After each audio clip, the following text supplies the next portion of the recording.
Yeah, he's kind of lame looking. Oh, Bumblebee's lame looking? You said you bought the box one. I like the boombox. He starts as a boombox. Listen, maybe, I guess it would probably be harder to build around. Grimlock becomes a dinosaur. A golden white dinosaur? Oh, Danny. He looks like a Power Ranger, like a Power Ranger Final Evolution. Oh, he's got a huge energy sword. For those of you who are wondering what we're currently talking about right now, Danny made a big boy purchase. And by a big boy purchase, I mean, is it on? A child with a credit card? Yeah, hold, there's a little power button. I held the power button. Hold it for 3 seconds and he'll talk. 1, 2, 3. Danny got a big boy purchase here that might not be fully charged, but as you might be able to tell here, we bought a boombox. But that boombox has a funny little, I don't know why I'm saying a we.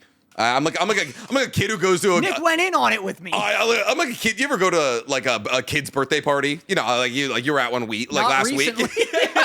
you ever you find yourself at them? But there's always that one kid who was like, "I'm gonna open the presents too." That's how I feel right now. This is Christmas morning, but my parents are divorced. Like you're the good family that was like, "Let's bring the dusty child in for a while," and that's me. This is the coolest thing I've ever seen in my entire goddamn life. This unfortunately is not good for like demonstrations sake, but this is do you want to disclose the dollaroony value behind this? I don't know if I should. behind this Decepticon? I think I'll get assassinated, like I should. I don't think anybody is even remotely like unfamiliar with the fact that you spend too much money on toys. Here, hold that button. Who is this marketed towards? Because if it's not you, genuinely, who is it? I know, I'm the only one who has access to that website. Hold it down until he talks. Let me see. I'm seeing a light on inside of him. He doesn't say words. I don't know what he says. All right, so this is Soundwave, the Decepticon. So if you go...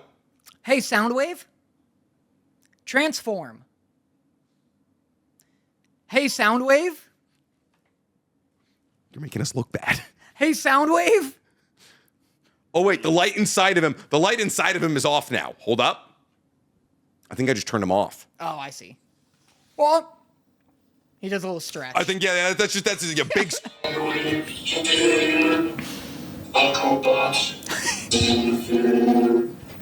Hey, Soundwave. Transform. All right, watch for his feet. Watch him. He needs a big space to transform. He needs a real big space. Are you kidding me? It's the sickest thing ever. Here, move him more in the center. Okay. Hey, Soundwave. Dance. Dance? Decepticons don't dance. They all start with a double jerk motion. Oh, this is his defense one. This is exactly we did defense earlier. It's the exact same thing. It's this for a while, too. It's 35 solid seconds of just like Michael Bay audio cut into a $3 speaker. Well, he's kind of crumping. This is crump adjacent. Hey, Soundwave, pop it and lock it. Hey, Soundwave, bust it down real quick for me. You have the little pamphlet. Yeah, it comes with a pamphlet here of things you can tell Soundwave to do. So we can go, hey, Soundwave. Cybertron?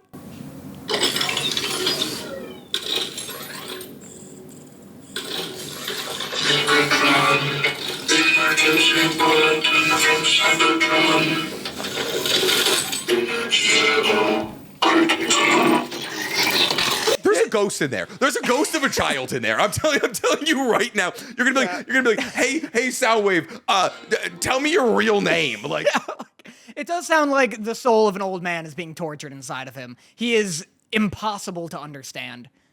And then my favorite one is, hey, Soundwave. Shut down.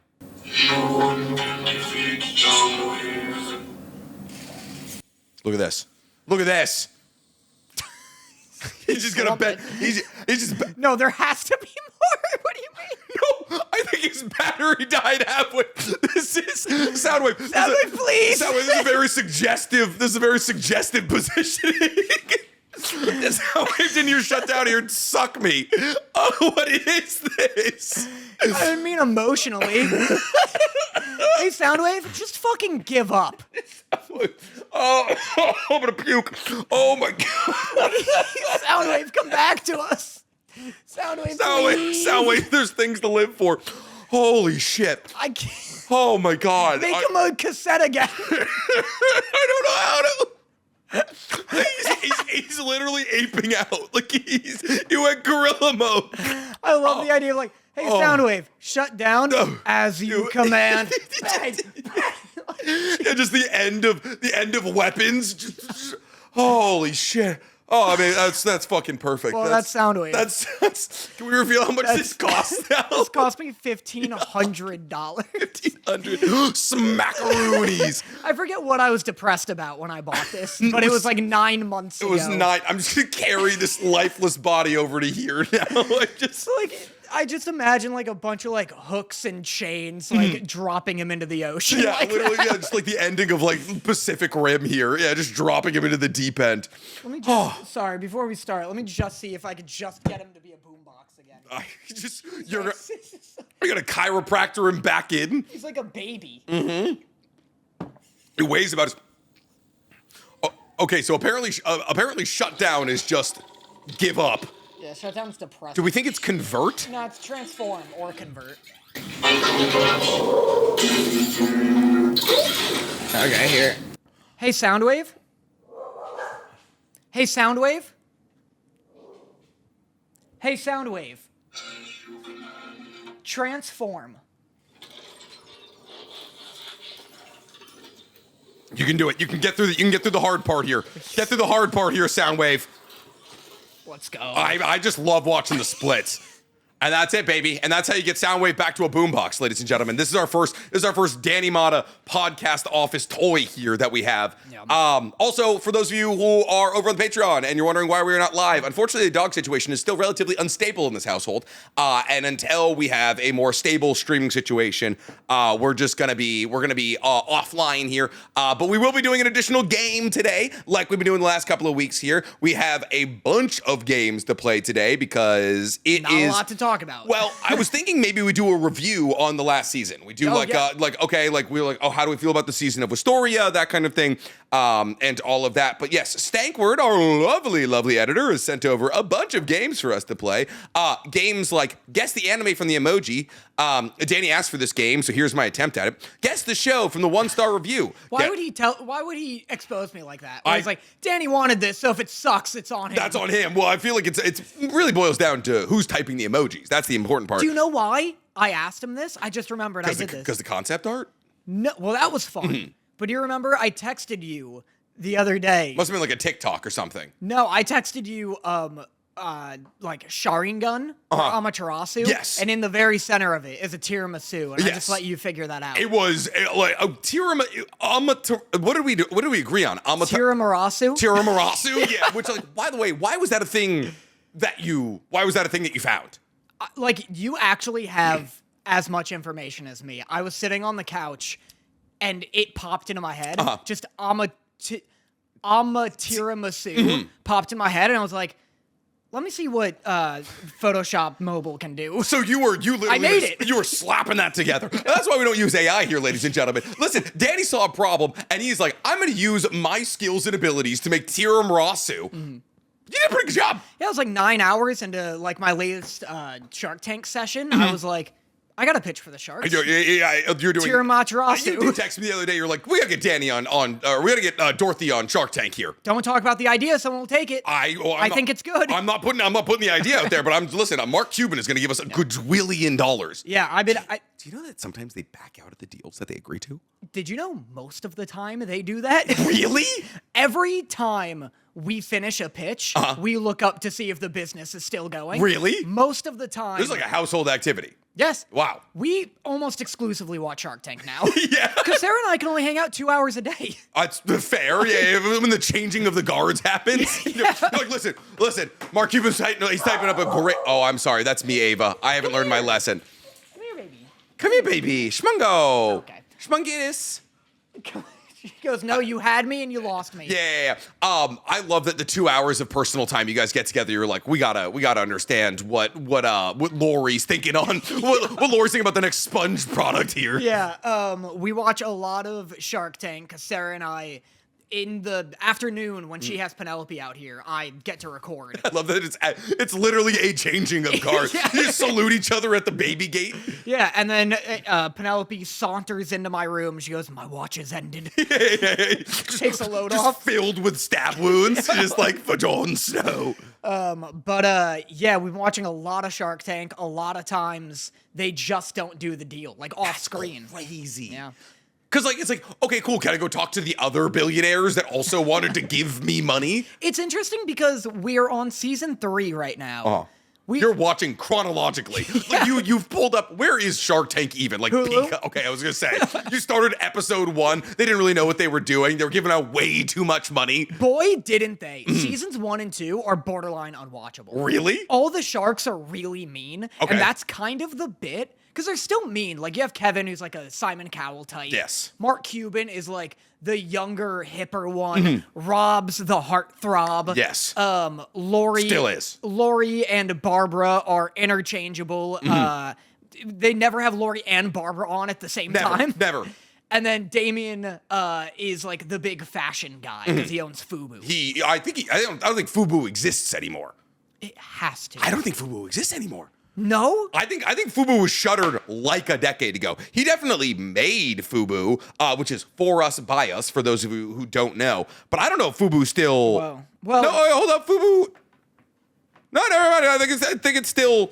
No, that is literally the entire page. The entire landing page is Platinum FUBU. A new era is coming, and it is one. Yeah, no, FUBU definitely doesn't exist anymore. That bastard. Yeah, I know, right? And he's judging other people. Yeah, because he like popped up like a apparel brand that lasted for 8 years. But Notoriously the ugliest apparel of all time. Is it? I know nothing about It is FUBU. not good to look at. It is stuck in 2007, which is like when it was out. But we've been watching Shark Tank. The earlier seasons are unwatchable because like, yeah, the bit is still that like Kevin's mean, but like playfully. But in the early days, the bit was like, there were 2 bits. One is that the sharks are a panel of filthy rich investors. Yeah. And they were behind this like big like Wall Street desk instead of like in their inviting chairs. yeah, they're nice. Like you can approach us chairs here. Yeah, it's so like here, Kevin, have my snack. Yeah. Eat my protein gas. It's this big desk with like the ticket taker thing going on it, like showing all of the like stocks going up and down. Yeah. Very intimidating. And then You know what they should have? The America's Got Talent X's. There's like, and here's my cash flow report. Oh, that'd be great, it's like a dude. like a eardrum piercing air horn. Yeah, they just get a BB gun, just shoot him in the knee. He's like, I have to go on. And also the bit was that like they're all cruel and all they care about is cold hard cash. Of course, yeah. The other bit is that it is 2008 and the housing crisis has just happened. And so there is a massive conflict of tones because you'll have literally the first guy pitching is this dude who just has this like sweet potato pie shop in like Chicago. Yeah. And he's like, cold blistering day, come on in for a sweet potato pie. It's delicious. It hits the spot. People love it. It's like family owned. He's like, if it doesn't work out with the Sharks today, I'll simply lose everything. Yeah, he's like, I'll simply just cease to exist. And they set that up like as the emotional crutch where it's like the stakes are this guy will lose everything if he doesn't strike a deal. Yeah. And you're like, oh, this is to show how valuable and like helpful the Sharks are. Yeah. They're fucking vicious to this guy. They eat this guy alive. He's like trying to get them to eat their pie. They're like, fuck you, I don't eat pie. He's like, you need to understand the value I bring. Every now and then the Sharks are so cruel for no reason, where they'll be like, this is my gluten-free ice cream brand. We have 30 flavors, and they hand it out, and one's like, do all the flavors suck? Do they all taste like garbage? And she's like, no, just the one I gave you. Yeah, just the one. That's our garbage flavor. Silly me. Sorry, I gave you the one for raccoons. Yeah. Here's the people one. That was actually not FDA approved. You should spit that out. The raccoon market is a $500 million market. Dude, if raccoons had money, oh my god, we would be fleecing those idiots. Yeah. So Shark Tank's been sick, but yeah, I was like, we've been watching a ton, and Dorothy pitched an idea a while ago that I can't say because I genuinely want to make it happen at some point. And it was so infuriating because she was like, the way she pitched it was as if it was like this maybe free accessory to her like actual products. Yeah. And she was like, yeah, this is like little throwaway thing. And I'm like, honestly, you should give up on your core business and make this the business. That's your golden ticket, right? That's your golden buzzer moment. You don't even have to talk about like, my family got in an accident on the way here. And what is that fucking the shrimp joke? The one where it's like, oh, the shrimp that doesn't want to die. That's Brad Pitt. In that movie, Brad Pitt plays that. You could 100% be lying to me, and I have no choice but to believe you. That's Brad Pitt. I've been thinking about one-liners recently, and I just like because like I keep seeing these people online, like one-liners I've been using recently, and I was like, I'm gonna start working a couple in here. I think lying about what actor like was the voice actor, just being like, that was Will Smith or something like that. Or like my number one right now is like if somebody asks like, can they do something? I'd be like, with your track record, and then I don't elaborate. I'm just like, with your track record, and then they're like, what do you mean? I just keep it moving. I'm glad this has brought you a little sparkle. I think genuinely, that was Brad Pitt is actually that's a great one-liner to throw in some chaos. Unfortunately, I'm right though. Every time there's somebody with a mask on, you can just be like, that was Brad Pitt. And people are like, what? I used to do a thing in college where like, if we saw like a really heartbreaking, emotional, like based on a true story movie, like what's a movie like that? I don't know. Shooter? No. Lone Survivor. That's what. Yeah. Like or something like The Notebook. Yeah, like The Notebook, where it's this like really emotionally traumatic movie and also based on an incredible true story. I'll be like, man, that was pretty good. That's no Polar Express though. Have you guys seen Polar Express? You guys know nonfiction is an option, right? Like, come on here. Just comparing any movie to any other movie that it shouldn't be compared to. A guy who's really seen funny. 2 movies and exactly. they're both Polar Express. Yeah, like, dude, Life of Pi is pretty good. Have you guys seen, like, Shark Tale? Have you seen Shark Tank? Yeah. Dude, there's no Mark Cuban in this TV show right here. That's for sure. But yeah, so as you can see, me and Danny are absolutely vamping because we have nothing to talk about. This week we have 3 things to talk about. Wistoria. The last episode of Wistoria, I have to assume it's the last episode of Wistoria. That's a wrap-up episode of all wrap-up episodes. The last episode of Marriage Toxin, and then another episode of Devil May Cry. No, we don't. Marriage Toxin didn't come out with a new one. They do that Tuesdays. This whole show is just a PSA that drugs give you superpowers. I don't think I delete. Yeah, you're right. I just simply. That's tomorrow. I just simply didn't. I think Marriage Toxin is actually it's probably not over, is it? Hey, Soundwave, if we can kill this guy. Hey, Soundwave, blow this guy away. Soundwave, put a big old hole in his chest. I wish there was one command that's just like, Soundwave, shake his hand until his knuckles break. Like, what? What? Why does he have this too much? This too much? This is why we're not live. This is why. I was gonna say this much pneumatic strength. Pneumatic's a hard word fast. What was that? There's like a clip, like an old man that's like, would you, if you could you, if you would. Oh, is that the little boy talking about his dream? Yeah. If you, when you, and then, but yes, we have Wistoria and Devil May Cry this week, which means that we're going to do a look back at this season. And then we're also going to be playing, we have to decide which game that we want to play. I'm assuming, yes, a look back, indeed. We have to decide. The season's right behind me, isn't it? Gulp. Wow. Oh, boy, oh boy. I hardly gulped. Is gulp your activation word here? So we really have to talk about what games we want to play here. So I'm assuming that we'll probably do Guess the Anime from the Emojis for the regular podcast. I like Guess the Show from the 1-star review for the Patreon. Sure. We also have Guess the Character from the Tinder Profile 2, which we'll do next week. And Guess the Character from the Concept Art Part 2, which you wanted. Was that a Patreon game last week? It was, so let's do it a regular this week. Okay. We'll do it next week because that was one of your favorite games, if not ever.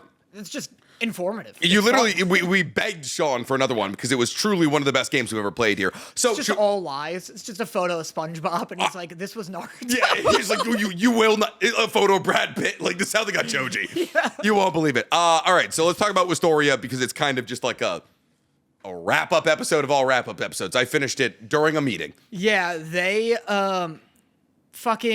So Will ends up with Zero. Zio? Zio. Yeah. He ends up with Zero. Ends up as Zio's wife, apparently. Zio's wife, because it gets boiled down to a game of rock, paper, scissors. Yes. My one note of the episode was, I'm so pissed they broke up this fist fight.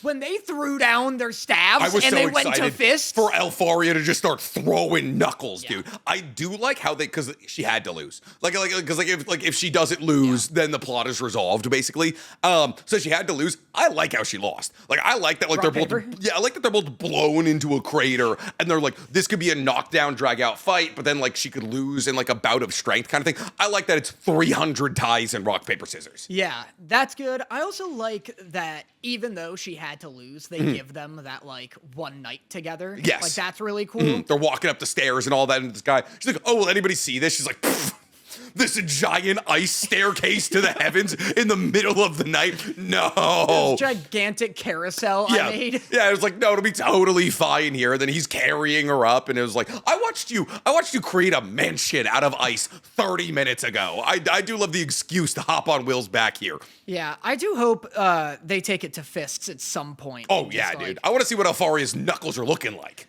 I wrote, which element is confetti?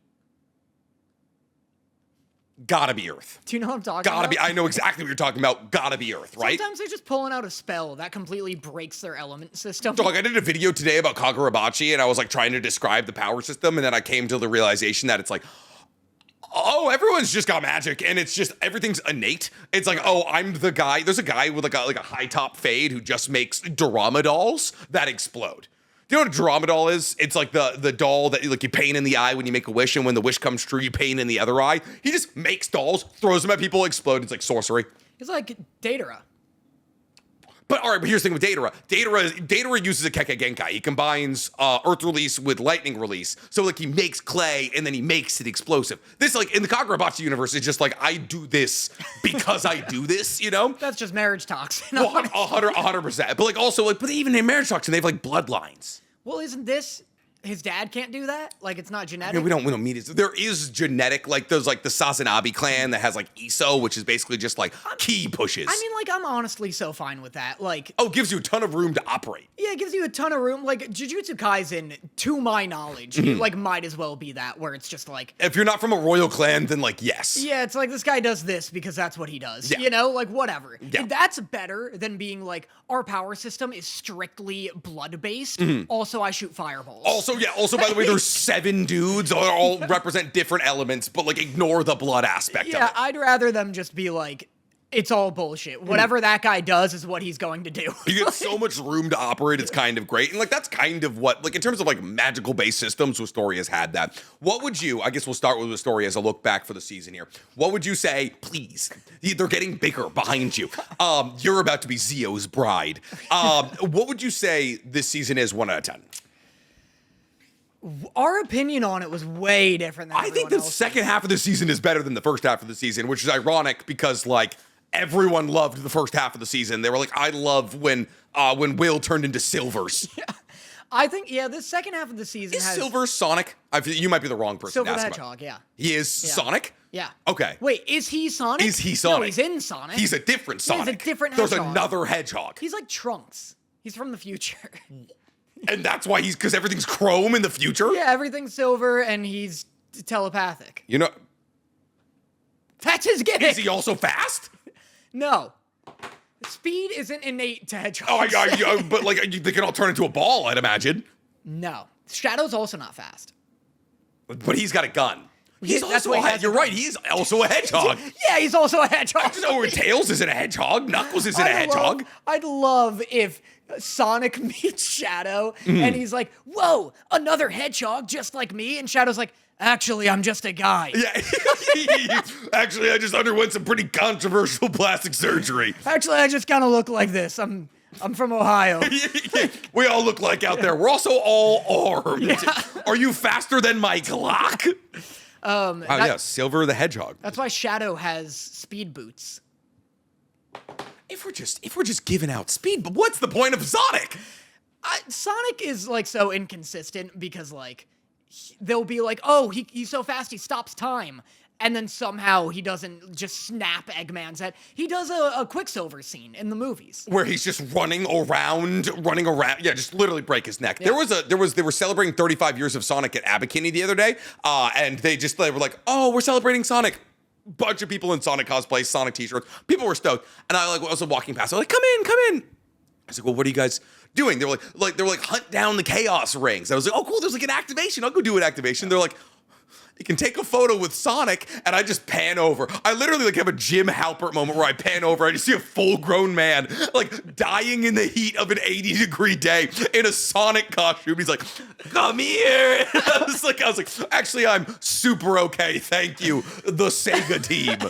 That's so funny. I feel like that's like that scene in Scooby-Doo 2 where you get in there and you're like, this is really cool. And then you look around and there's wanted posters of me everywhere. Yeah. And you're like, when I see that kid, I'm going to fucking kill him. I'm just waiting for Sonic to just like gangly white gloved fingers to reach out and grab me. He takes off his glove and it's a hook for some reason. Why'd you put it on? It's for padding for the children. I can't be hooking them anymore. But yeah, fucking, I don't know. Will's dripped out in options, and everyone's in love with Will. Dude, at one point, the, like, head mage guy is like, everyone shut up or I'm gonna take him. Yeah.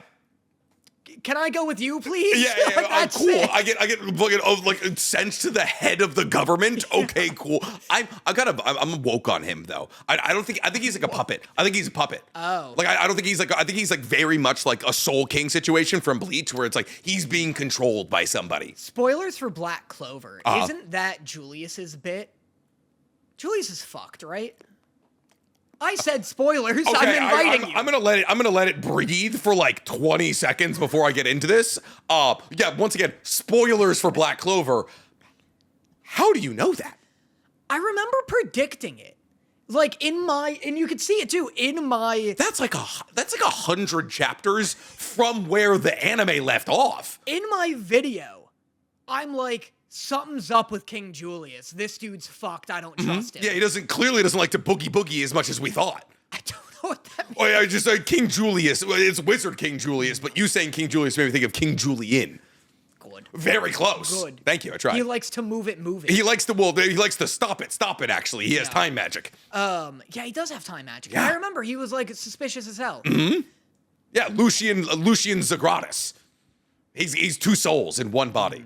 I can't believe you called that. Yeah, that's incredible. I'll show you the clip later. I was reading through the manga. I was blown away. Really? I was weekly at Black Clover when that happened. I was like the meme. Like I was literally like blown away. It was insane. I got a good sense for like this person's going for to be traitors. Yeah. For traitors in my midst. Yeah, there's a point where I just revealed the second Nick behind you, stab you through the center here. My God. But yeah, I also, there's one moment from this episode that I loved, which was just Colette like getting angry at Shion for like liking Will now. I was like, she's having Rosti flashbacks. Yep. She was like, what, you like him now? And she was just clearly marking her territory. Yeah. Colette's got to be one of the most tragic characters in anime history, though. I mean, just constantly cock. Just cock chair, just forever, dude. Just absolutely. Like, I've never seen a woman be in this situation before, where it's like, oh, like Sakura. Bada boom. God damn it. That's the perfect. That's the perfect. God, you're 100% right. I love truly, like, there's this thing going on where like even like non-Naruto fans are discovering just how yaoi based Naruto is, and like they're going through the clips and be like, there's some moments here are unforgivable. Like I could not see beyond the veil here, and it's like Naruto being like talking to Yamato, and he's like, so Sasuke's got lightning, right? And Naruto's like, and I got wind. And Yamato's like, yeah, which means like in terms of match, like chakra matchup, like you have like you have the advantage. He's like, no. That means my wind can only support his fire. And everyone's like, God damn it, Naruto, you have a wife at home. Whoa, that's crazy. Oh, it's nuts. They kiss. Did you know that after, like, during the filming of Naruto, the voice actor for Sasuke and Naruto went and did a BL project together? There's a BL project that has a character that looks like Naruto and a character that looks like Sasuke, and they got the voice actors for Sasuke and Naruto. I do not remember what it's called. That's crazy. Dude, there's even the voice, when the voice actors are in on it, that's nuts. That's so funny. Yeah. I love Naruto's voice actress. Yes, Maile, mine, always forget how to say it. I think it's Maile. Principal Perry. Yeah, Principal Perry. Yeah. Principal Perry's from Lab Rats. could have given. I was gonna say the one with Doofenshmirtz. That's Principal Perry the Platypus. That's Principal Perry the Platypus. Yes, lab rats. Yeah. Oh, speaking of which, we have to talk about Code Lyoko coming back. We didn't talk about that last week. Yeah, we do. Oh, yeah, Code Lyoko's coming You back. said it never happened. I You laughed at me. Do you what percentage do you think you're involved in the concept of Code Lyoko coming back? Dude. Because you haven't campaigned for it, but I do like to think, people like go on Google and they see like the spikes of people looking for Code Lyoko or stuff like that. Yeah. I think at least 10% of you is like being like spiking interest back in Code Lyoko. I'll tell you this. If Zatch Bell ever comes back, I'll come to your house and shoot you right in the goddamn face. Listen, I'll take it. I'll wake up in the middle of the night and just like have a revolver in my face. I'll wipe the sleep out of my eyes and be like, Zatch Bell, you're like, Zatch, you just silently nod, just blow my shit away. I was gonna say, yeah, Dorothy doesn't even wake up. She's like, I knew this day was coming. Your eyes just half open and you're like, Zatch Bell's back. It'll be like the end of what's that Boston one with Matt Damon and oh yeah, the Departed. yeah, it'll be like the end of the Departed. I'm like, the elevator doors open. I'm like, fuck. I'm like calling the Zatch Bell people. I'm like, please, you can't. I've never really taken a hard look at the Code Lyoko characters. Like, was it an artistic design to give them that much forehead? Like truly, what was the point of giving them what's this? I mean, this is like very much like a time capsule to 2008. It's French as fuck. Is that what it The is? French anime. But like, I was just in France. Foreheads aren't bigger there. I don't mean like to me it looks French. Maybe it's just because I know that it is. A French I know production that. company. Yep. I know Totally Spies is French. But they're all Canadian. What are you talking about? Totally Spies. They're all Canadian. They're in Canada. They're French in Canadian, Canada, brother. They're literally. I think one of them's literally wearing a maple leaf flag. Canada has a lot of French people. It has a bunch of French Canadian people. Yeah. I don't know if the French would like you to say that it has a bunch of French people, but the Canadians definitely would. The French people don't like French Canadians. French people don't like anybody though. Totally Spies. I could have swore one of them was wearing a Canadian flag. I could be wrong. Like always? That's what I thought. You're thinking of Total Drama Island. You're thinking of Totally Lyoko Drama Island. That's exactly what's going on here. I'm thinking about the big dude from Owen. Owen, yes. Keep them coming, dog. I got all the answers. You have too much information on 2001 action-based cartoons. Shows that were absolutely... There was 3 shows to me that were an awakening. It was Total Drama Island, Totally Spies, and then what was the robot one? The robot one was bad, dude. Her name was Jenny. My teenage robot or something like that. That show was my gym partner is a teenage robot daughter. That show was bad for me. Like I genuinely looking back in and out, like remembering the feelings I had as like a 9-year-old, I was having them too early. I was also like, Jenny is inexplicably hot, but I don't know what that means. I don't know what that did for me. I don't know if it changed who I romanced in the Mass Effect. Probably like sent me towards the one you probably know this. Tally. You are a treasure trove. Me too, brother. Dude, you're the Dewey Decimal System of horny thoughts I had as a 10-year-old. The only time in my life I've cried from media, literally the only time. Did you not do the friendship missions?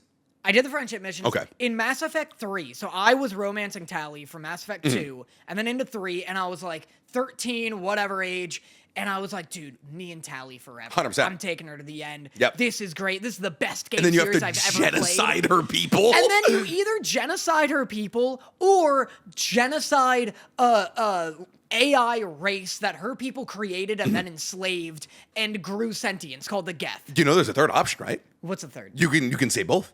It requires multiple. We do a full. Honestly, to help your childhood self, we should do a redo. Then I started genociding her race. You didn't get rid of the AI? No, because they grew sentience and they were slaves to the Canary or whatever. I think the first time I played it, I got rid of the AI. The Quarians? No, I got rid of... I thought she'd be so cool with it. Her people weren't the best people. If I remember correctly, they are not like morally correct people. They're bad people. I thought she'd be down for it. I thought she'd be cool with it. And then... She was like, yeah, get rid of them all. And then... She's just Aaron Yeager her way through everyone. We're watching her people crash onto the planet in a fiery massacre. And God, Mass Effect was so good until it wasn't. And Commander Shepard turns around and she takes off her mask, but you don't get to see. And she like drops the mask down this cliff, and then she jumps. And then there's a QuickTime event where you press right trigger and you dive and you grab her and you have her hand, and then it zooms out and you just have her glove, and she killed herself because you killed her whole race. Mass Effect, the ending of Mass Effect 3 was so bad. Mass Effect 2 is one of the greatest games ever made. Yeah. All of the friendship missions, there's the shaved head girl, Grunt. Jack the Grunt, Tali, the girl with the blue tendril hairs. Yeah, the Asari. The really fuckable sniper dude. Garrus. Dude, the fact that you could also go both ways. So, like, the fact that, like, 2010, we were doing, like, hey, Shepard can be bisexual.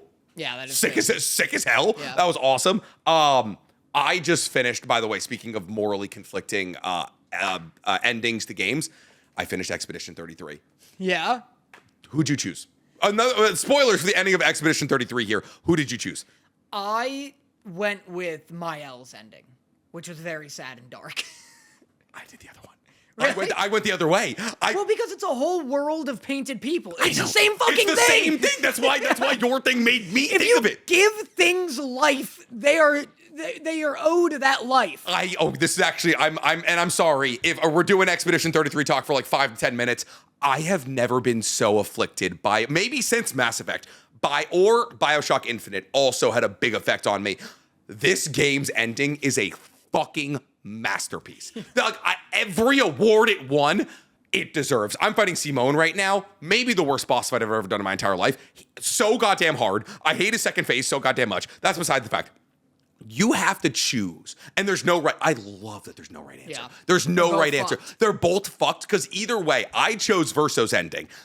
Because like Verso is like the entire idea behind the entire story is that like Verso has been made to live like against his will. And like it's like oh, he's like Verso even while he was alive was forced. Like the little boy you talk to all throughout is Verso. You see him, he wants to play the piano, they force him to paint. And I was like, oh, if I go with Mael's ending, one, I'm making another paintress. Like she's like, no, I'll come out. And like you're like, no, you won't, kind of thing. And like there's this beautiful there's this idea that it's like not the right choice because like Mael has every right to like engage and like feel her grief and like try and run from her grief. But at the same time, I was like, oh, like this is killing her. Like I was like, if you choose Verso's ending, you force Mael to deal with the grief. And like in a sense, you do have to say, I value Mael's like acceptance of grief more than these legitimately sentient beings. Yeah. And like you see, dude, watching, I was romancing Lune,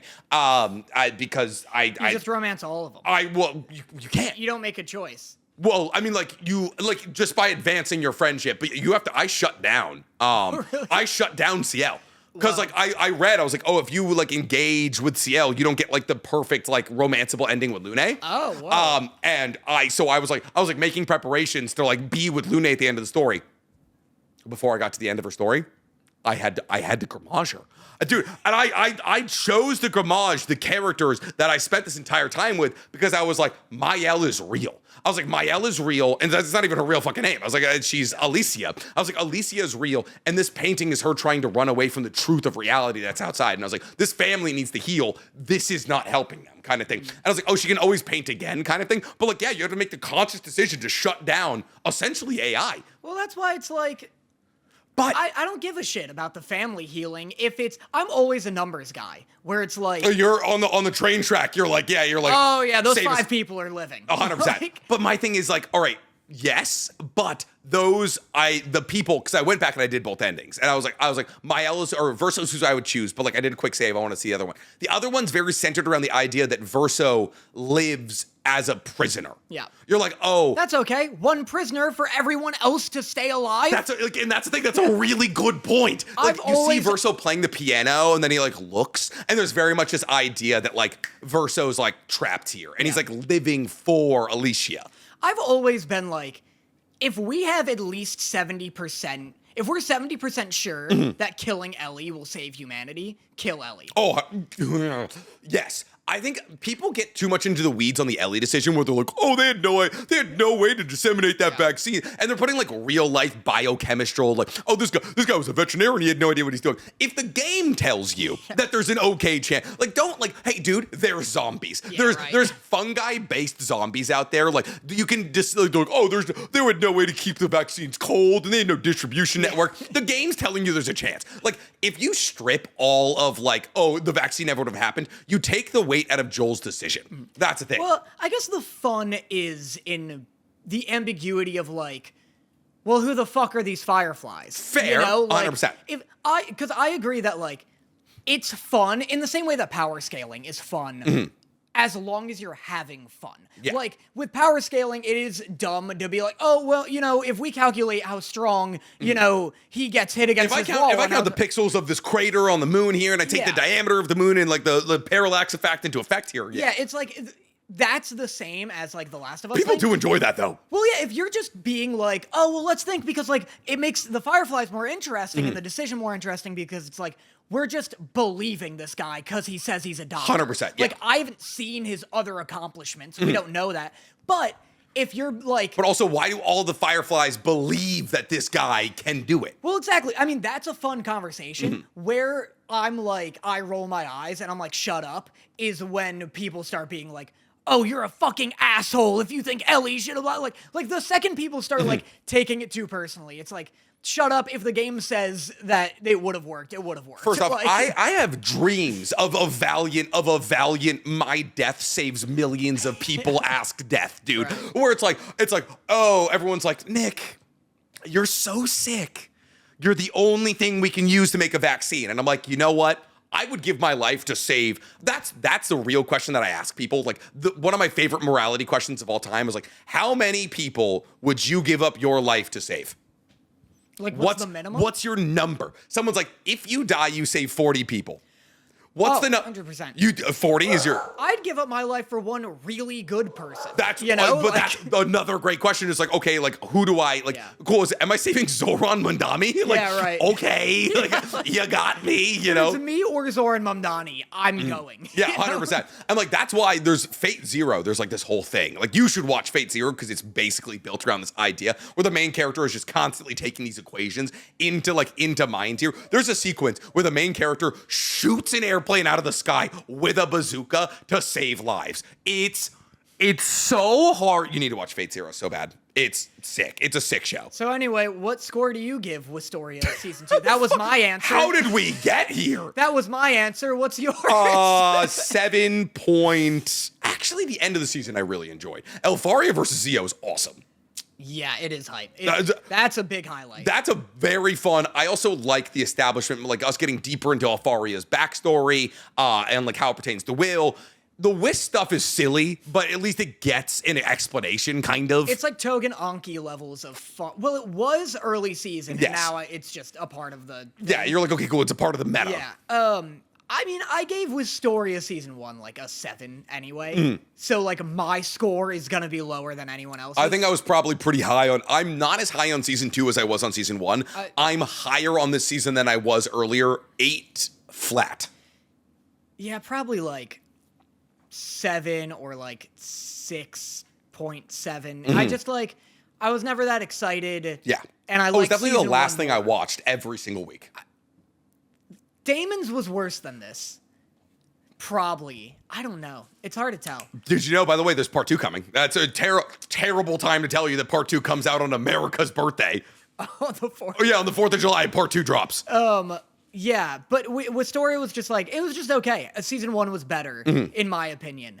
And then this was just okay. Yeah. I thought. I like, okay, so let's probably talk about Devil May Cry first, but we can't really give our raps on Devil May Cry because we haven't finished the season. Yeah, it's been pretty good. Yeah. You're way hotter on Devil May Cry than I ever was anyway. I love some goddamn lady. The Virgil episode was awesome. Like episode 3 or whatever that was great. Where we see him getting flambéed for information there. Yeah, that was sick. I mean, this episode was fun.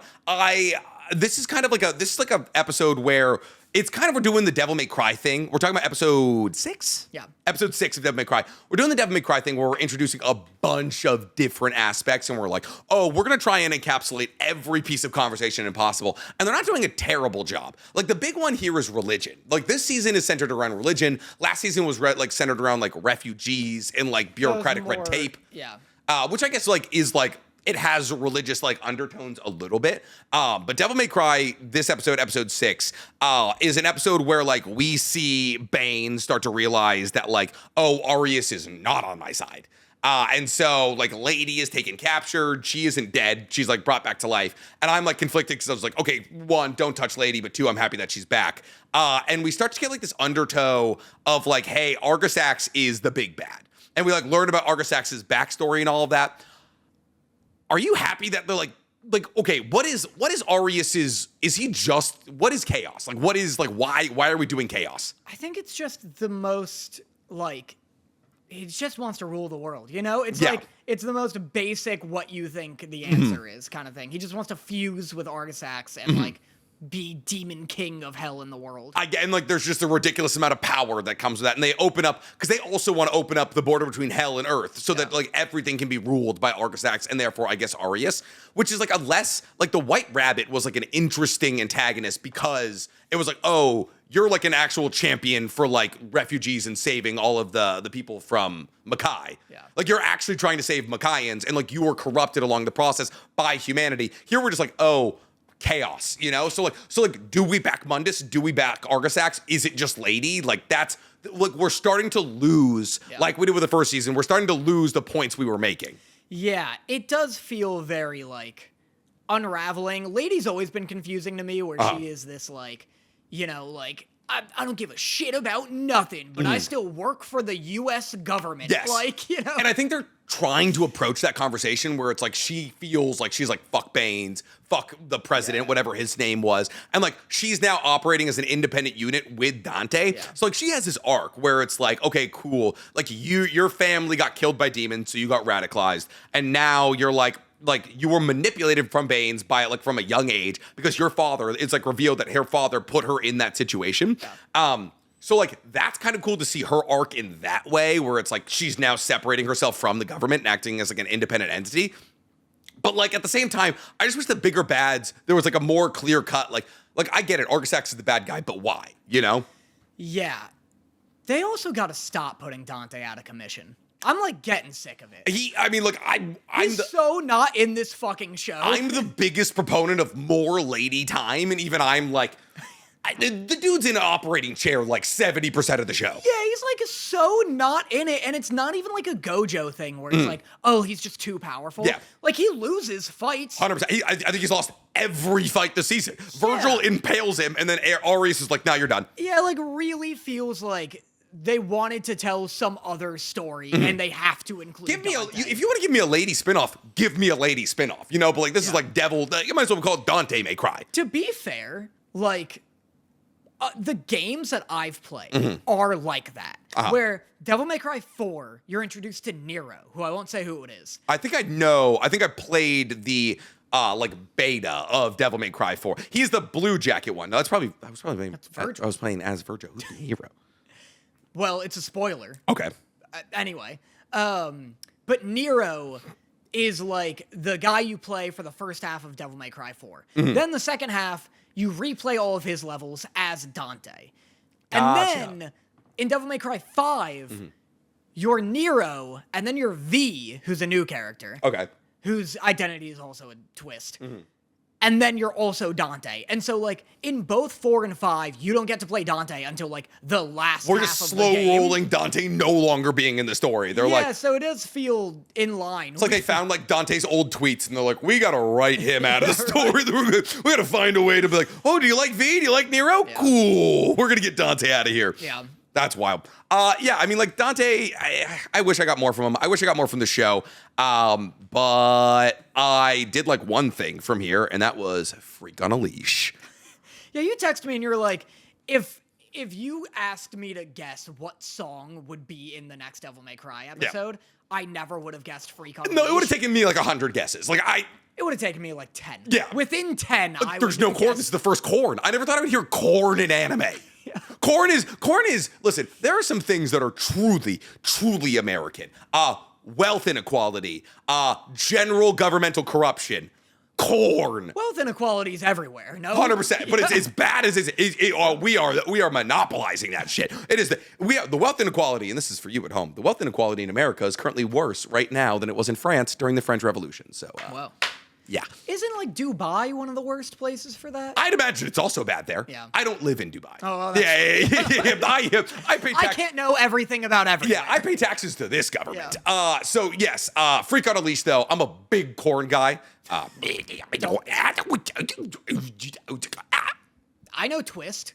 Twisted Transistor is what you're looking for. No, just Twist. Just Twist? Yeah.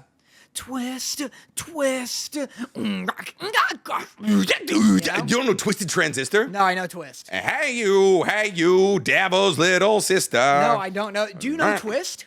No, I don't know if I know Twist. We can't play any of this. Mute this stank. I got it. 42-second long song. It is literally just what if scat was hard on the throat? Yeah, it's like, what if your dog eating peanut butter was music? 100%. Yeah. Well, or like your dog trying to no, it's more like furball music is what it is. Yeah. So Devil May Cry. It's back. It's fun. We're going to finish it for sure. I mean, God knows we have nothing to talk about heading here into the next season. But if you had to give it a live rating just after 6 episodes, what would you give it? I really like the Virgil episode. Mm-hmm.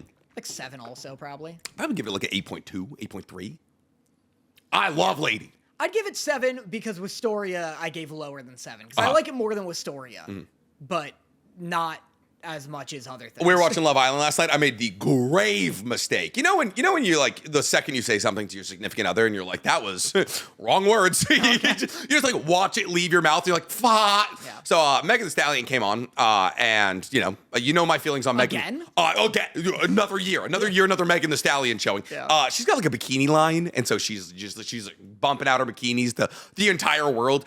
With situations like that, I wonder who pays who.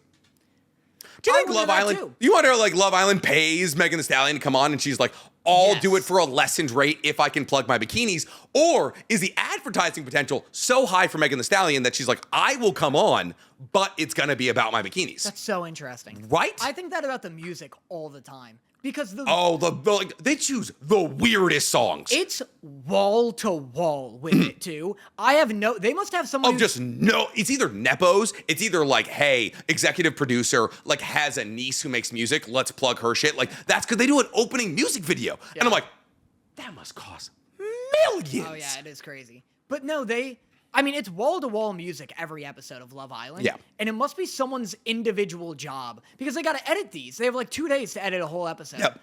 It's got to be someone's individual job to be like sourcing this music and just on the phone for 12 hours a day calling to get the rights. Yeah. Or, like that's the thing. It's like, oh, hey, like it's a bidding war. I'd imagine it's a bidding war. It's like, hey, I make pop-adjacent music. Put me on Love Island. Like, I'd be selling out time slots, dude. But that's like Wall Street. Like, it's like buy, sell. That's crazy. But Megan Thee Stallion comes on, and I was like, man, if I was on Love Island, which is a conversation me and Dorothy have all the time, what would you do? How would you do? Would you be with this person? Who's the most attractive to you? We're very open into the fact that we're... I do that with Saw. Like, how would I get out of this trap? Yeah, it's the same thing. It's exactly the same thing. You're like, oh, the angel trap? I can live without a rib cage. Yeah, I'd push the bucket of acid over. I think about this all the time. When I'm watching, I haven't watched Saw in like a decade. I cannot do gore anymore. Genuinely, I cannot. But when I watch it, I'm like, there was one where it was like a bomb was on the other side of the room, and like we talked about this on the pod. He's full of bull rings. You turn over the table, hide behind it, hope for the best. I mean, it's a pipe bomb with nails and stuff. There's a table right next to him. I'm just hoping this is a well-made table. Yeah, some are definitely worse than others. 100%. Like the one with a little jar of acid. Pour some acid out. Yeah, and then grab the key. Then you have less acid. Yeah, 100%. You have less hands you need to lose for this key here. Yeah. What were we talking about? Megan Thee Stallion. Megan Thee Stallion. What you would do if you were in a soundtrack. I was like, I would be so weird because she is my dream woman. And then as I said it, I was like, dream. And then I looked at Dorothy and she looked at me and I was like, I failed this quick time event. It was so bad. It was just 30 minutes of her being like, no. And I was like, yeah, no. There's just sometimes you just can't recover. Yeah. It's just unrecoverable. Anyways, you want to talk about the anime that we watched this season and how we felt about them? Shall? What do we do first? Well, we already did Wistoria and Devil May Cry. Daemons. Daemons is like a 5. A 5? My 5 genuinely means okay, though. It's not an IGN 5 where 5 through 1 are all the same score. Very fair, 100%. And like we did finish it. Like if we would say like, what score does a show need to have for us to drop it? For you.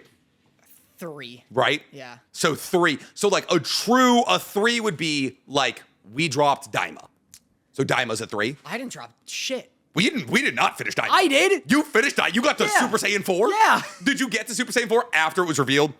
No, I kept up with it. Really? I didn't like any of it. You watch Daima every week out of spite. Yeah. Sheerly out of spite. Well, because at least with that, and Daima's awful. Oh, like, just awful. It's very bad. At least with that, I'm like, I was waiting for Super Saiyan 4. Like, 100%. I was like, this has to end with something. Mm-hmm. And so every week, I'm like, what new Dragon Ball lore are they going to add? Yeah. So it had the nepotism points for me. 100%. The Suicide Squad anime is like... That's a 2. That's a 2, and we dropped that. Yeah. The Rick and Morty anime is borderline a 1. I would say the Rick and Morty anime is worse than the Suicide Squad anime, yes. Yeah.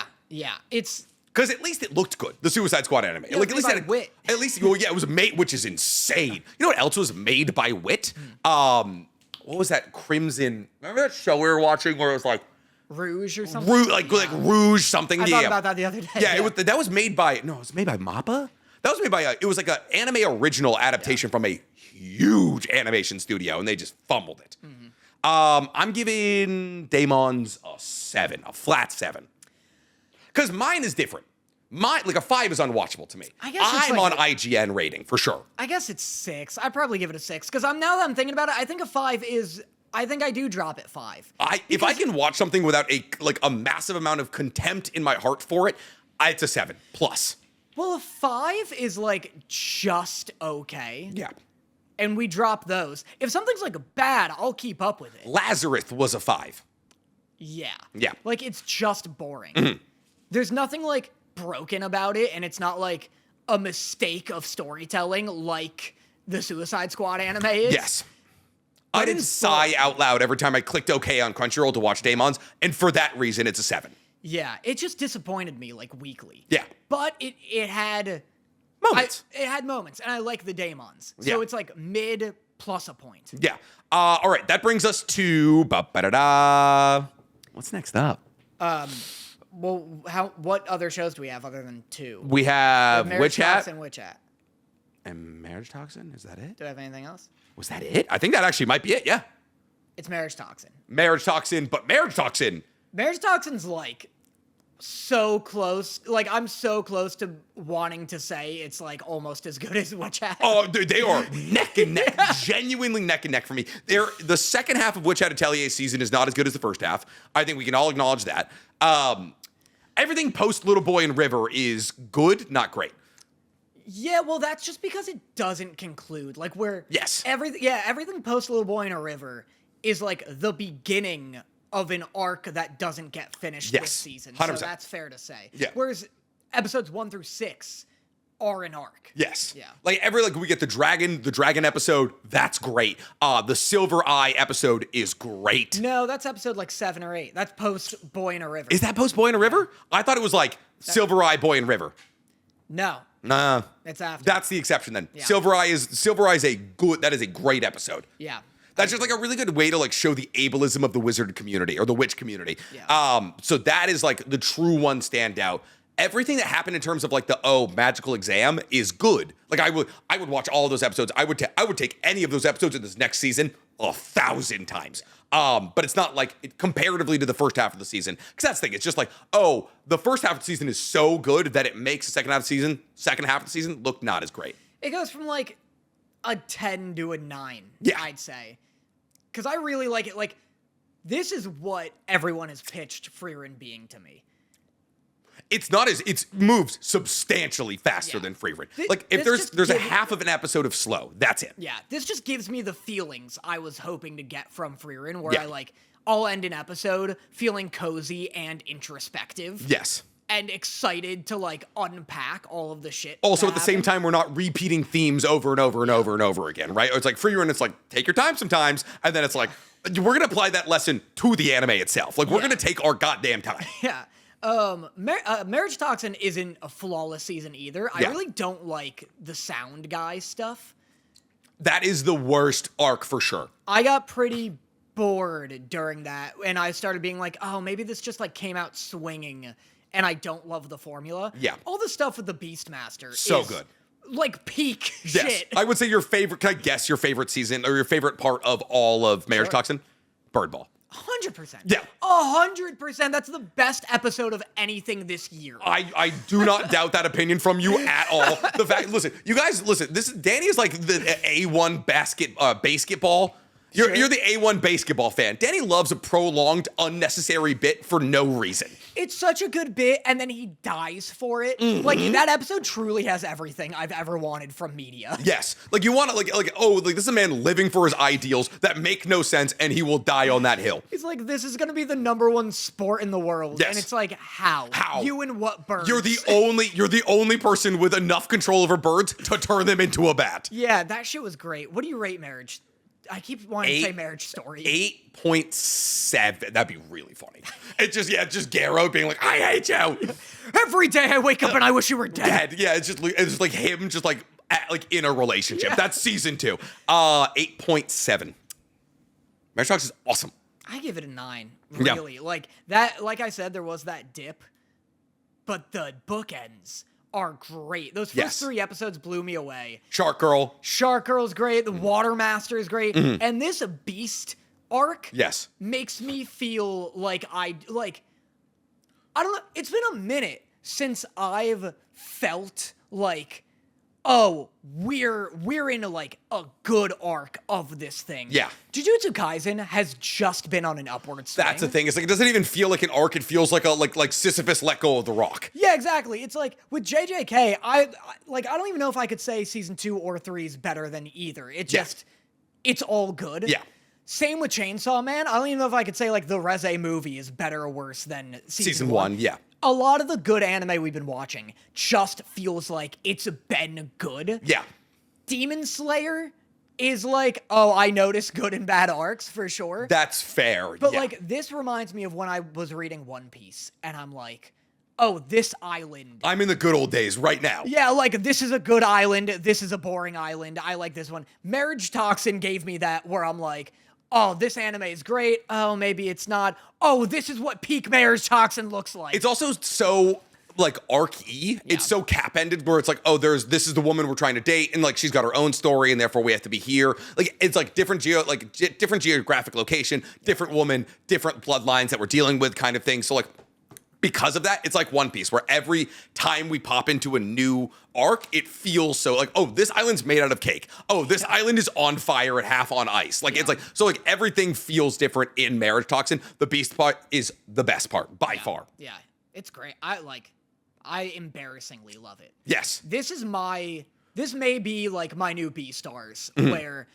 I'm way more vocal about it than even the mangaka would 100%. Be comfortable with. Yeah, like genuinely, and that's so funny because like we do this thing occasionally where it's like there's a 7 out of 10 anime according to everyone. And we're like, this is you don't get it. Like you were so early on Chainsaw Man being like a masterpiece, and like I feel as though a lot of people probably like came at you where it was like, oh, it's a gooder anime. You're like, no, you don't get it. Yeah. This is perfect.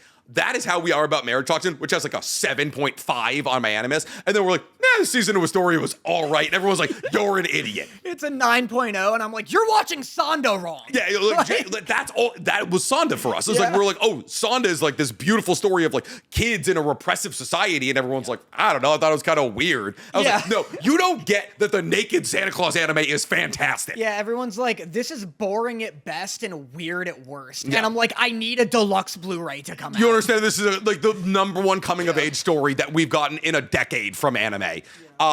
So I'm giving it an 8.7. So what does that mean you're giving Witch Hat? Like 9.5 really. Like it's like really lived up to the hype for me. Yes. The art's great. Even when people are just sitting, they'll be like talking and then a strand of hair will fall and she'll move it and I'm like, we're always animating. Yeah, truly, like, you could have let that one slip. Like, that, Yeah. like, I don't think anybody would be like, oh, her hair falls in this part of the manga here. Like, we could have let that one fly.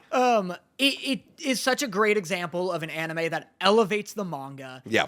Every episode, even when the episodes are, like, slower, it introduces something about the world or magic system where I'm like, I can't believe I didn't think of that. I can't believe I didn't think of just pressing a doorknob to a door, and because it's a circle, it completes the circle, yeah. Like, it's just every episode. The rings clapping together was my thing, where I was like, oh, you could just hold 2 half rings. It's genius. Yeah. Every episode, I was like, that's genius, and I want to know I'm waiting for somebody to just, like, click the top of their hat together.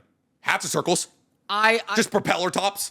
Well, the fucking proctor at one point, she throws her hat and it propellers away. Yeah, she Mario Odysseys like her hat away. I love that this is just a war based on what kind of hat should be universally worn. I mean, and if that's not what war usually is, I do not know what to tell you. Yeah, but that's loosely the plot of World War II.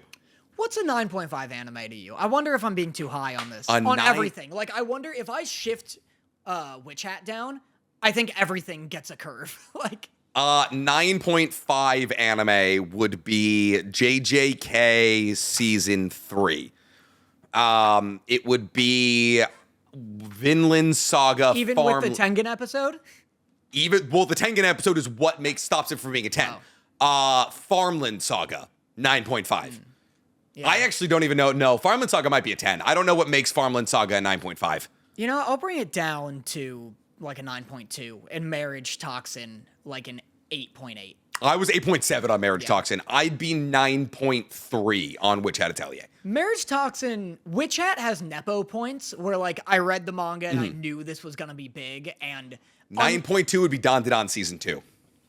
That's huge. That's pretty good. Do you think that's an accurate comparison? Yeah, I think so. Yeah. Because I was down on Gachi Akira because I read the manga and it wasn't as good as the manga, in my opinion. Yes. But Witch Hat is better than the manga from what I've read. Okay. Which is the same amount that I made this judgment with Gachi Akira. It is a ridiculously faithful adaptation of a beautiful manga. Yeah, it elevates the manga really well. Yes. And lived up to the hype that everybody else was giving it, and so that's why it gets some points. And then Marriage Toxin is so fucking out of nowhere. Yeah. And the fact that I wouldn't have watched it if for not this podcast. Yeah. And I love it, like, brings it up. 100%. People need to realize that anime inherently has the advantage comparatively to manga in that it has voice acting, music, and animation. Like, so many people are like, oh, the manga is better. And I feel as though anytime the manga is better, that is a failure on the anime, because to me, the anime should always have the capacity to be better than the manga. It does, but it's also, like, it's hard. Like, it's not... 100%. But there's a million more places to go wrong. Yeah, it's not an advantage in that, like, oh, it should be easy to make it easier or to make it better. But I do agree that, like, more often than not, anime has the potential to be better than the manga. Yeah. Which is, like, Witch Hat... Like, I think this is also going to be... Berserk. Like... Oh, 100%. Well, there's tons of manga that are better than the anime. Well, I'm saying, is there a manga... Like, there are manga that people are like, this is unadaptable. Berserk is not, first off, Berserk is not unadaptable. Berserk is so incredibly, listen, maybe because of the plot of Berserk is unadaptable. People think the art's too detailed. Witch Hat Atelier just happened. Yeah. That's things like the art of Witch Hat Atelier is like an anatomical sketching done by Leonardo da Vinci of like what witches would look like. Yeah, you make a great point. Because I was going to argue, I think I'm still a bitter old man and say that Vinland Saga is like not as well adapted as I want it to be because the art is so unbelievably good. Yeah. But Witch Hat is like crazy detailed. But that's the argument that people are making for Vagabond, for Climber. They're like, oh, like these things are too beautiful to ever be adapted into anime. And it's like, we just did it. Yeah. Like shout out to Bug Films. Like, I think it's gonna be like in the way that we saw like Mappa blow up. I think this is where like Bug Films goes crazy because like Zom 100 and Witch Hat Atelier being your only 2 projects, it's like cool. We can do crazy detailed or we can do crazy stylized. Like, how the fuck did they get this one? That's it had to be a low. What a slam dunk. I think it's a bid. I think it's like a bidding system where they're like, we can do it for X amount of dollarunes, which is where Mappa got all of their shit because they just underbid everyone in the early days, and now everybody wants them because they just, malpractice. They just like worked all of their employees to death. Does Mappa have, like, a Cozy Witch anime? Do they do, Like Ichi the Witch or something like that? Yeah. Do they do Delicious in Dungeon? No, that I is lump that that in. is Trigger. That is not Trigger. Oh, Delicious in Dungeon is Trigger. Danny, I will bet you. I'll bet you a Vespa, Danny. If it is not Trigger Studios, I will pay for your Vespa. I want that Vespa. I know you want that All right, Vespa. I'm taking it on weekends. Delicious in Dungeon. I'm on YouTube? What am I doing? Why am I on... What a mistake. What a mistake indeed. Delicious in Dungeon. I'm looking at Mappa projects because I know for a fact that is Trigger. Wow, there it is, just like you said. Yep, Trigger That's Studios. Insane. You know how I remember that as Trigger Studios? The water. Do you remember the little water thing? The like water sprite they have to fight against that like shoots out water beams. It is the most Trigger sequencing of all time. I can't believe this is what they've been doing. Working on Delicious in Dungeon, yeah, and Cyberpunk, yeah. When you go through Mappa's, a thing we should do at some point in time, and we could honestly do it right now. That could be our Patreon game for the day, maybe. Ranking Mappa projects. Because Sure. let me just read you. We don't have to do it. We can do it next week or something. But listen to Mappa's projects. I'm going to read from the bottom here so you can be like, oh, they got some bad ones. Their lowest ranked project on IMDb is something known as Sara Zamanai. 3 boys are enchanted by a water spirit and must go on a quest to return human. Zenshu from a couple of seasons ago, 2024, is pretty low down there. Zombieland Saga. And then, this is where it starts to get fun. Kakegurui. Wow. Yeah, that was Mappa. The Idotan deities know only peace. Remain. The God of High School. Whoa, I forgot about that. Yep, 16 Days. Rage of Bahamut Genesis. That's a movie, I think. I know it's a TV series. Trigun Stampede. Ushio and Tora. They Campfire. didn't do Trigun Stampede. No, that's According to Mappa, according to IMDb, they did. That's Orange, Studio Orange. Studio Orange. Yeah. Maybe it was a collaborative effort. Maybe. They do Ranma 1/2, and then their top 10, Danny. Right. I don't know if you could find an animation studio with a better top 10 than this. All right. So this might be a TikTok here. It is Studio Orange. I don't know why they it's on took there. credit here. All right. I think Mappa has the greatest top 10 in anime studio history. Their top 10 projects are at number 10 on IMDb, Dorohei Doro.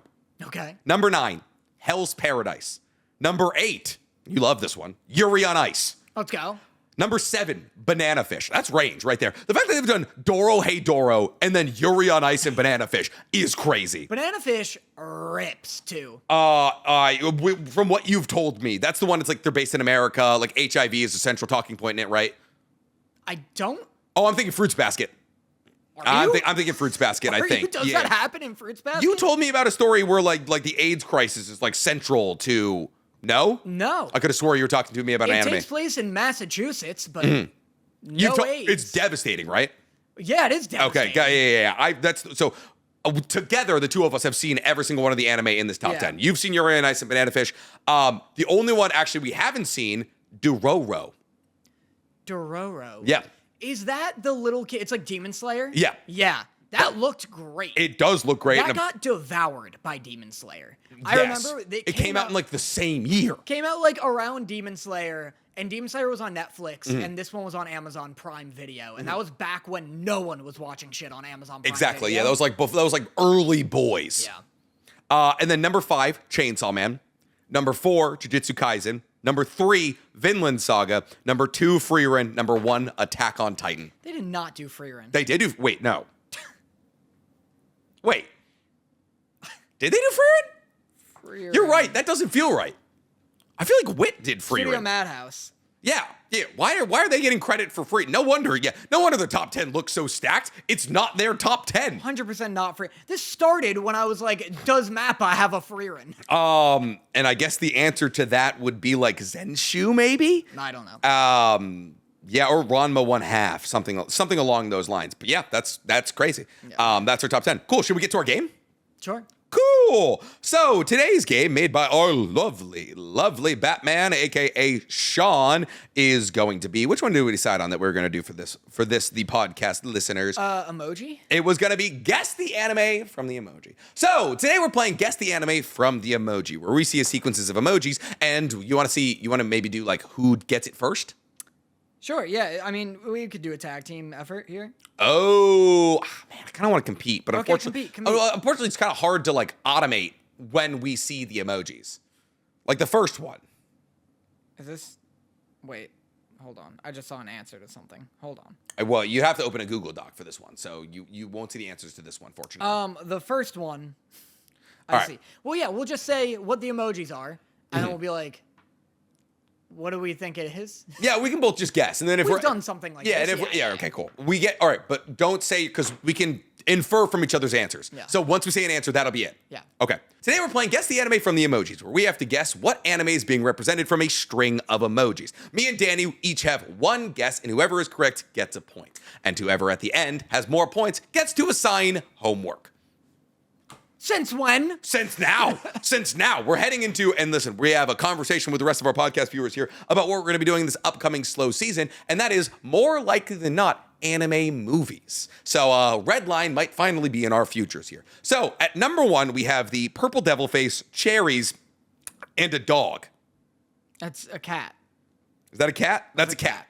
So Purple Devil Face, Cherries, and a cat. Cherries. And a cat. And a devil. The devil is leading me in one way. The devil's leading me in one way. Cherries and a cat. Mm-hmm. I think I have an answer here. Okay, I do too. 3, right. 2, 1. Chainsaw Man.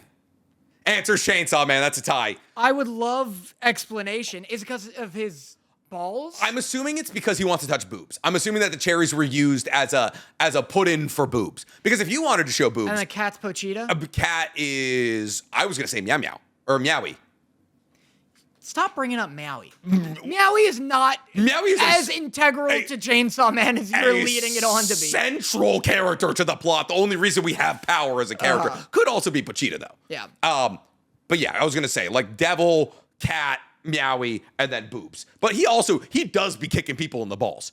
Denji stomps. There's a whole sequence where he just stomps a dude in the nuts. I think I instantly know this next one. So it's wave, fire, music, butterfly, heart, snake, wind, rock. Yeah.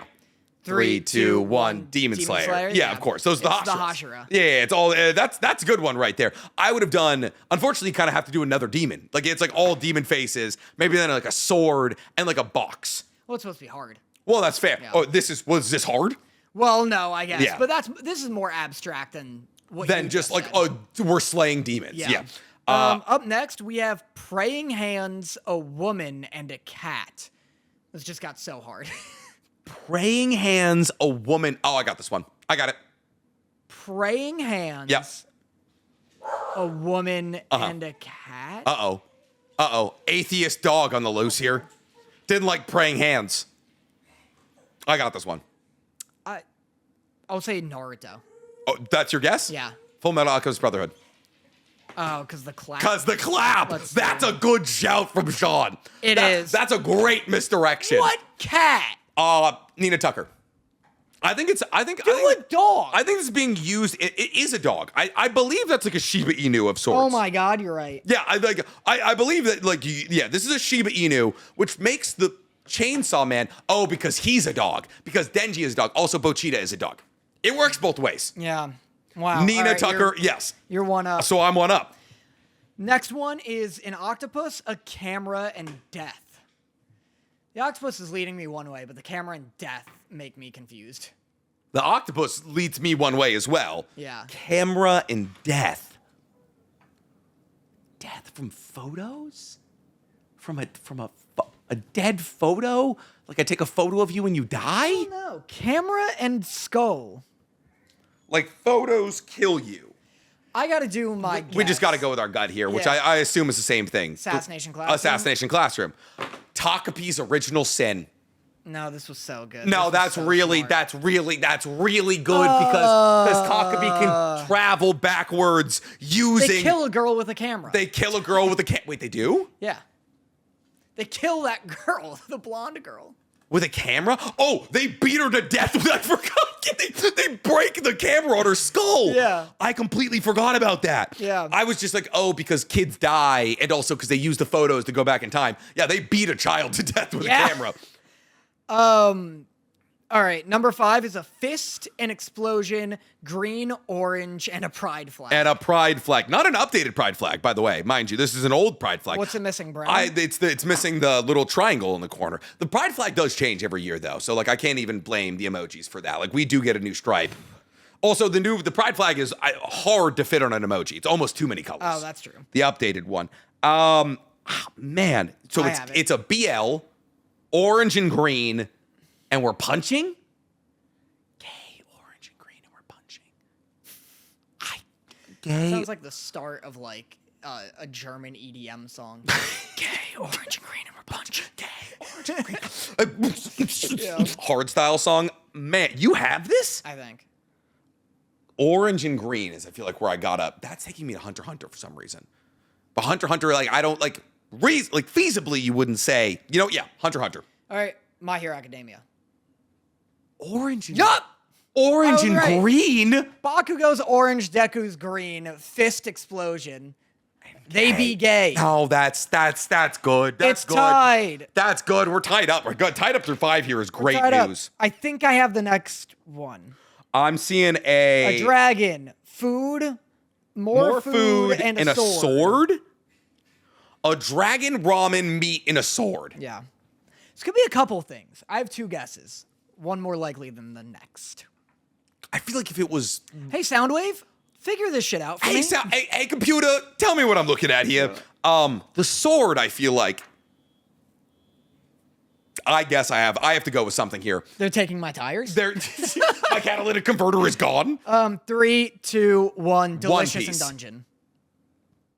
Let's go! Oh, the dragon. He's up. The dragon. He's up. That's so smart, Danny. I didn't even think about the dragon being the end game boss of Dungeon Meshi. God damn it. I was going to say Dragon Ball. I just did it because there's a beast in food. Well, also because there's a sword. Because Trunks has a sword. Trunks has a sword. Yeah. I was trying to help you. Don't stutter me out. Up next is a trash can and a sign saying put trash in the trash can. So I'm assuming we're saying that this anime is trash. Trash based? Is that, oh. I get it. Oh, I was just going to say a trash anime. You led me to a thing. Damn it. 3, 2, 1, Gachiakuda. Yeah, that's what I meant to say. Gachiakuda. No, you didn't. Also, we're both wrong. Solo leveling? Sean. You were right. Sean, now is not the time for jokes. Also, if I was going to say a trash anime, I would not say solo leveling, Sean. This should have been Gachiakuda. What a fucker. Gachiakuda is absolutely what this should have been. All right, number 8 is a cat, a lady, and a transformation. A star and a... I think we know. And a spinny star. I think I know what this is. 3, 2, 1. Sailor Moon. Madoka Magica. One we've seen, so it does make sense. Throw Pink in here. QB, that's who it is. God. Yeah, but Sailor Moon has a cat. Throw a clock. If you throw a clock in there, I get Madoka Magica. Do an emoji of Whomper snatched. Walpurgisnacht? Whatever. Mark Walpurgisnacht. Don't sit here and fucking wax poetic at me when you were like, oh yeah, this main character of Code Lyoko, whose name I have ingrained, just because I remember Walpurgisnacht, which, mind you, is an important day in pagan holidays in general witchery. Shout out to all my Etsy witches out there. It's not my fault you don't know Walpurgisnacht. My absolute B. Yeah. Up next is a bomb, a fist, a clock, a hammer, a wolf, and a robot.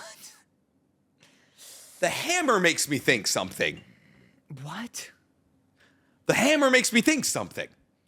Everything else drives me in a different direction, though. Robot wolf is a tough one. I have it. You have it? I have it. I think.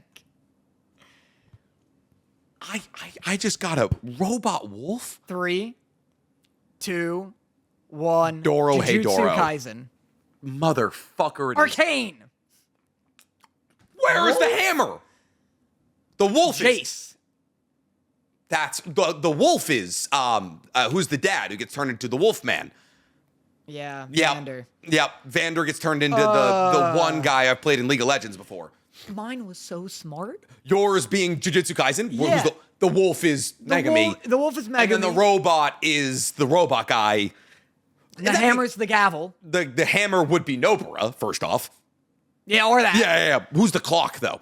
I don't know. Yeah, that's the issue. I didn't know a bunch of these. Wait, who's the clock in Arcane? Echo. That's a good one, Sean. Honestly, that's a really good one. Jinx is the bomb. Yep. Fist. God, that's good. So we have Sean keeps acting like Arcane is an anime. It's a show we talk about. It's a show at the very least we talk about. Also, you called Lyoko an anime, and that's French. I know this next one. It's two men in love. Oh my god, I know. This one is easy. It's two men in love, a camera, and a clock. Yes. 3, 2, 1, link click. God damn it. So you win. I win. You win. I just win. I had so much faith that I was going to be the victor that I assigned homework to the victor. Yeah, I was so ready to not do homework. Watch the fucking second Pokemon movie, you coward. Is that the Lugia one? Yes. What? When did I ever say that I wouldn't watch that one? I don't know. I've been either that. I'll give you an option. Either watch the Lugia movie, the Mugia. The Mugia. What do you think that movie got on Rotten Tomatoes? 3. Yeah, 19. Not good. Close. Not good. Watch the Lugia movie. Pokemon 2000. You mean? Yeah, Pokemon 2000. I'm in a big retro. I mean, I bought Soundwave for as much as a car. Yeah. I'm in a big retro. I literally just sent Cody $1,000 to buy a car. I said, Cody called me and he was like, I need a daily driver. I dented up my daily driver. Can you send me $1,000? He bought a used BMW for $700, less than this Soundwave. But can it transform? Listen, maybe if he wraps it around a pole, maybe. Either watch that, because I've been in such a retro mood, specifically such a Pokemon mood. Oh, yeah? I'm playing my game Bussy. I've been playing Pokemon Championussi. Is that one lit up, or do you have the little, the light? No, that one's got a backlight. Wow. Mine also, back in the day, you had to have, a blanket over your Everything head was like a Kindle. Back in the day, everything was a Kindle. Nothing was lit. I've been playing Pokemon Champions, which is, the esport, what will now be the esports of Is that the one where you have, a 5-person team, and it's they just, slide at each other? No, it's just Pokemon battling, but PvP. Okay. On your phone and on the Switch. Is it? Oh, so it's real. It's licensed. It's real. Okay, great. Yeah, it's what they are replacing. Because before, for esports, they would just do whatever the most modern Pokemon game was. Yeah. But now this is a centralized, from here on out, this will always be what they do. The metas must go crazy. And it's you can upload your Pokemon from the individual games into. Because I was going to say, how do you train your Pokemon? You just choose what level they are, or do you have to train them in game and then. It's not a lot of training. It's more you switch it. You go in and they're what stats do you want this Pokemon to have? What moves do you want it to have? I was also hesitant at first. But so they're just handing out rare candies and milk? I mean, yeah.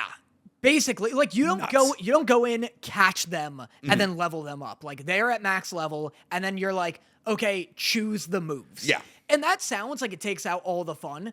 I watched an hour-long video on why Pokemon is harder and more strategic than chess the other day. 150. Dude, it's trying to describe to somebody what stab means. I'd rather describe, how a TV works to a Victorian child. That fully convinced me that this is enough depth without needing to grind from level 1 to 100. Yeah. And I've been so addicted. Yeah. Anyway, the new metas that are going to come out of it are going to be nuts. Anyway, either watch the second Pokemon movie because I want to go through all of them at some point in my life, or watch Vampire Hunter D. I'm going to do the second Pokemon movie. All right. That sounds like a lot of fun. And then we can talk about it next week. Yeah. I would love to fucking. Well, now I'll watch it. I'll watch that tonight. Yeah. Cool. That is all we have today, ladies and gentlemen. We apologize for the shorter episode. It is still an hour and a half, so I mean, that's how long it used to be. That's how long they are typically. That's how long they used to be until me and Danny were given 19 anime to talk about. But we love you guys so much. We are going to be recording our next game, the Patreon game here. What's your best boy? Oh, holy shit. Yeah, you're right. What's your rest of the podcast? Yeah, my rest of the podcast. And then I'll think of a question. You'll think of a question. As we're not doing these live ones, we should just ask the Discord to bring in love letters. That's a good question. Yeah. But I'll think of a love letter. My best boy this week is going to be, man, that's a good question. Anime Expo, where you can find both me and Danny this weekend. Danny has a panel on Saturday with at like 7 p.m. with the CD Projekt Red team. Yeah. It's something that Danny's been working on for months. I'm incredibly proud for him. He got to reveal one of the characters, one of the main characters for CD Projekt Red, which is fucking sick as hell. Dude, they asked for like a script for that TikTok. Yeah. Obviously. Yeah. And I can't believe they let me say he's just Zuko mixed with Sasuke. This is something that none of you would have any reason to know. Every IP is so weird about every other IP. Well, it's like a lawsuit thing. Yes, 100%. Yeah, like I know why they do it. Like I'm not like, man, everyone's just like super weird and competitive. Like I get that they don't want to be sued. Yeah. But yeah, so Danny is going to be doing the unveiling of a full episode. Do we know? Yeah. It's a full episode 1 hosting 7 p.m. Saturday. I will be there just in the general capacity of filming, hanging out kind of thing.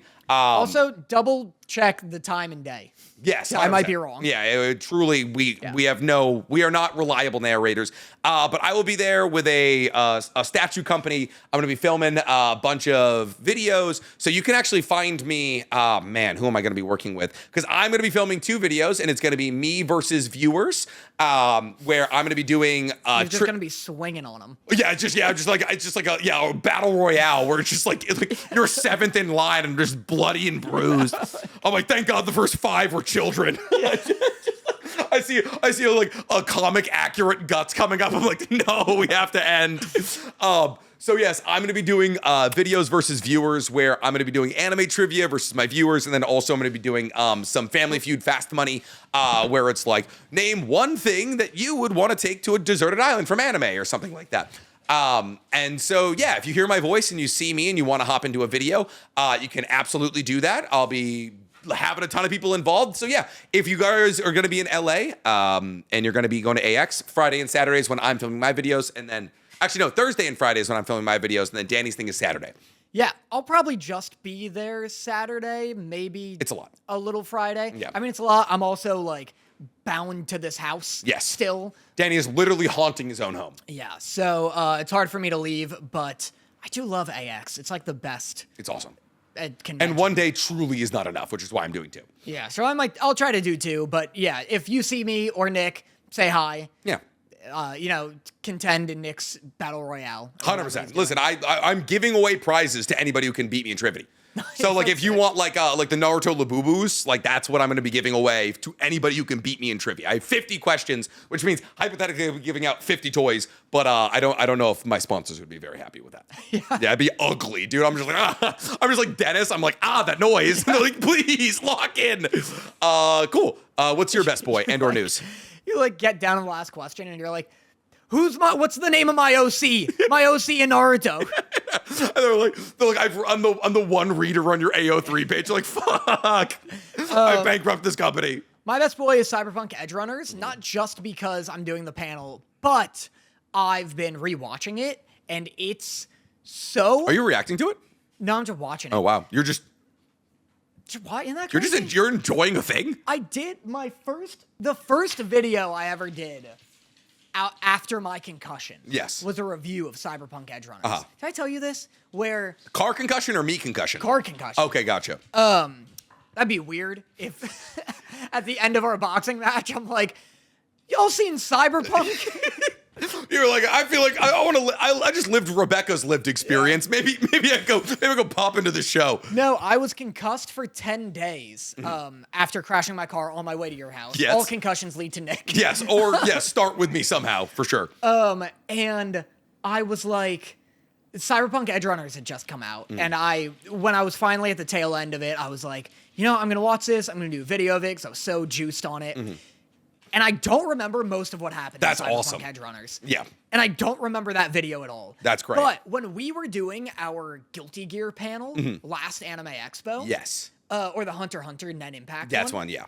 The executive producer of Cyberpunk Edgerunners came up to me, and she was like, I loved your review. I wanted to meet you so much. Like, your video helped us so much in getting a second season because of what you said about the voice acting direction. And like, I helped a lot with like directing the voice actors, and it just meant so much, and you were a big help. And the whole time I'm like, what the hell are you talking about?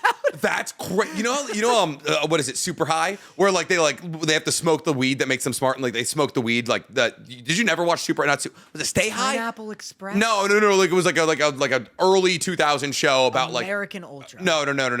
Nope. American Ultra is a great movie. Okay. No, American Ultra is a great movie. It's like if you smoke weed while you study, you have to smoke weed. You have to be high during the test so you can like basically like remember all of it. Going into this panel, we have to have a fight before. Like we have to get you back into whatever mindset you were in before, and just be up there like, can we turn down these lights? But also, can we talk about the voice? Like, I'll just crash my car on my way to the fucking panel. You just feel like 3 years ago, Danny reach out to your brain and just shake it. Yeah, I watched, I'm halfway through my own review of season 1. Yeah. Because I was like, I gotta re-up on this if she loved it so much. Yeah. I run some funny ass bits. There's like one bit where I was like talking about how scary the world of cyberpunk is in the show. And I'm like, this is a world where your fucking eyeballs can get hacked. 100%. You can take a step outside of your house and boom, somebody hacked your goddamn eyes. Dude, you can be hacked to just blow your shit smooth off. It's crazy. But yeah, I'm 3 episodes in my rewatch. I'll probably watch another 3 or 4 today, and it's just awesome. Yeah. It is like it won Anime of the Year, right? It won a lot of awards. I don't remember what it won, but I assume what I said about the voice acting and stuff is that like this is one of the more realistic dialogue-wise anime I've ever seen.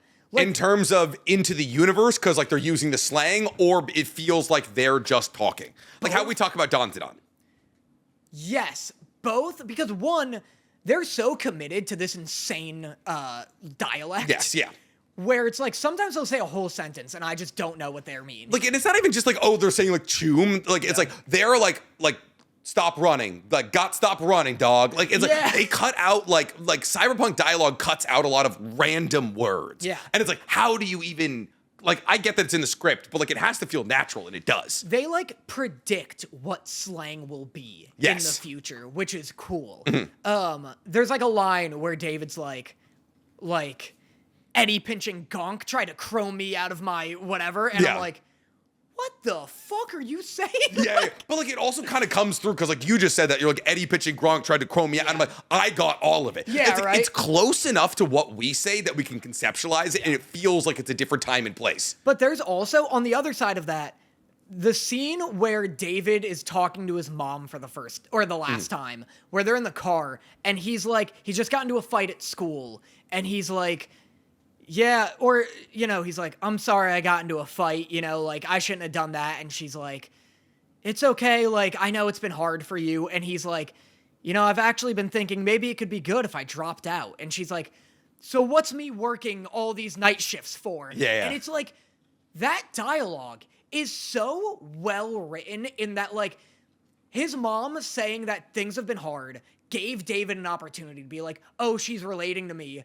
I'm going to try and pitch me dropping out. Yeah. And then her being like, do you understand how hard I'm working to keep you in that school? 100%, yeah. It's just like regular movie dialogue, and not like, it doesn't feel like anime dialogue to me. Especially like anime dubbed dialogue, which usually feels awkward and stilted. Was that a Japanese animation studio that did it? Studio Trigger, dog. Oh, wow. Oh, so it is truly an anime. Like, I'll bet you buying me a Vespa that it's Studio Trigger. I bet us buying a Vespa together and driving around like the Lindsay Lohan movie that it is a Vespa. I'll be your I'll get a Vespa that's a Vespa. Who's the guy? Who's the love interest in the Lindsay Lohan movie? You're talking about Paolo from the Lizzie McGuire movie? Lizzie McGuire. That's who I'm talking about here. Who's Lindsay Lohan?